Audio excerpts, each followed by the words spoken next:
Hola chicos, ¿cómo están? Bueno, mi nombre es Florencia Damiano, soy la profe de Físico-Química. Este video básicamente lo grabo para que podamos sacarnos las dudas sobre el tema que estuvieron viendo desde el 20 de marzo conmigo, que empezamos con modelos atómicos. Espero que les sirva y cualquier duda que tengan o cualquier pregunta me pueden mandar un mensaje a través del aula virtual de Edmodo, como venimos haciendo hasta ahora.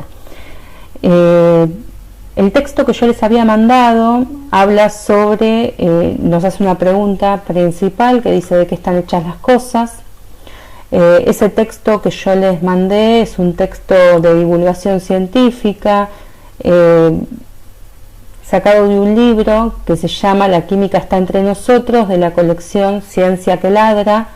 En ese caso, bueno, la idea es que ustedes tengan una introducción sobre el tema que vamos a tratar este año, que básicamente es el átomo, cómo está compuesto, cómo se comportan o por qué tienen determinada estructura y características o propiedades, qué son las uniones químicas, cómo se forma una unión química, qué es una reacción química y cómo se forman esas reacciones químicas dependiendo de estas propiedades que tienen los átomos.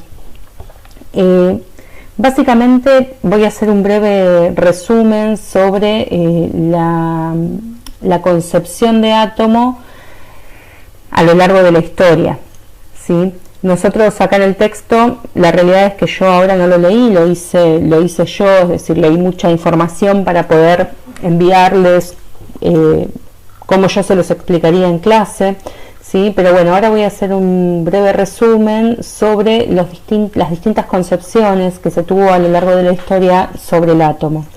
Para eso tenemos que remontarnos al siglo V a.C., es decir, menos 500 si se quiere decirlo así, antes de Cristo. Había dos filósofos griegos, Demócrito y Leucipo, que se planteaban una pregunta, ¿no? Ellos hicieron una pregunta que es esa que está en el texto, de qué están hechas las cosas. Entonces ellos proponían que si uno tomaba un pedazo de materia y lo empezaba a desmenuzar, iba a llegar un momento en el cual no se podría dividir más, y a eso que no se podía dividir más ellos lo llamaron átomo. ¿Por qué átomo? Porque como la palabra lo dice, a significa sin y tomo significa división. Ellos consideraban que el átomo era una partícula que no tenía división, era la partícula fundamental de todas las cosas que forman la materia y era maciza, ¿sí? Era lo más chiquito que podemos encontrar. Hoy en día, con toda la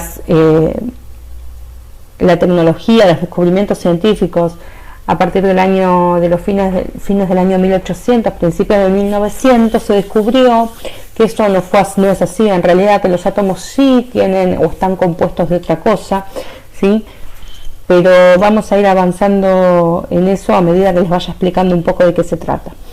Bueno, ellos le dieron el nombre de átomo, que significaba sin división. En el año 1805, si yo no me equivoco, en el año 1805 aparece Dalton con una propuesta que es muy parecida a la que tenían estos filósofos griegos, diciendo que la materia está formada por partículas indivisibles que se llaman átomos, que estos átomos tienen propiedades, ¿sí?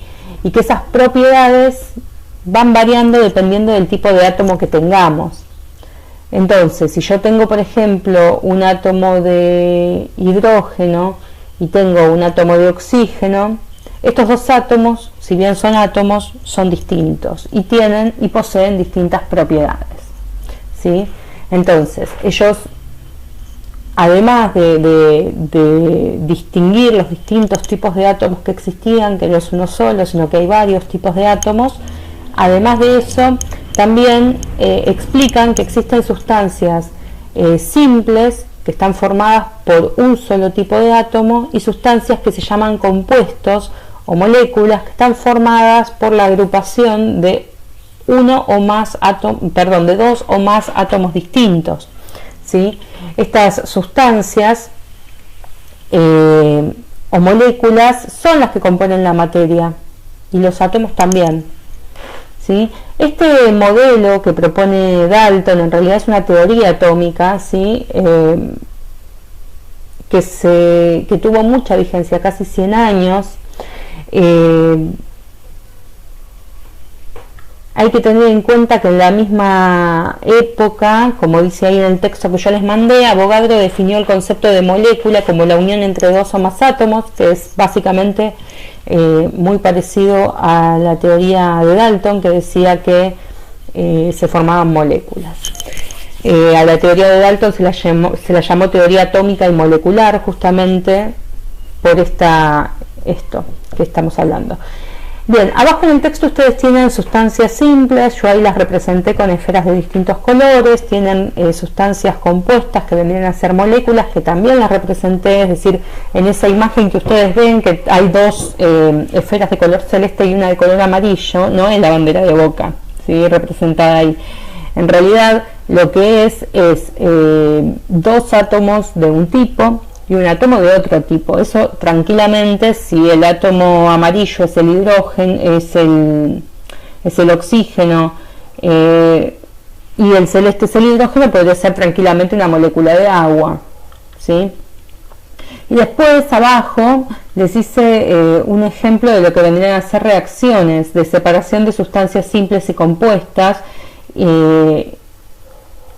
Por ejemplo, tengo dos átomos unidos, eso es una molécula, y cuando ocurre una reacción química, que después vamos a ver que es una reacción química, se separan. Yo tengo por otro lado dos átomos distintos, dos átomos iguales a los que estaban originalmente, pero separados, ¿sí? Y en la parte de abajo lo mismo, ¿sí? Ahora, hay que tener en cuenta, además de todo esto, ¿por qué puse ahí lo de las reacciones? Porque Dalton también, él dice que en una reacción química existe reacomodamiento de los átomos, es decir, que la materia no se crea ni se destruye, ¿sí? Solamente se reacomodan los átomos.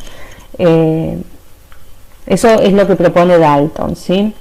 Luego, este modelo presenta una inconsistencia porque Thomson, a través de la experiencia de los rayos catódicos, esa experiencia es un poco confusa para explicarla y la verdad es que no tiene mucho sentido que yo se les explique en este momento, pero descubre que existe una partícula con carga negativa a la que llama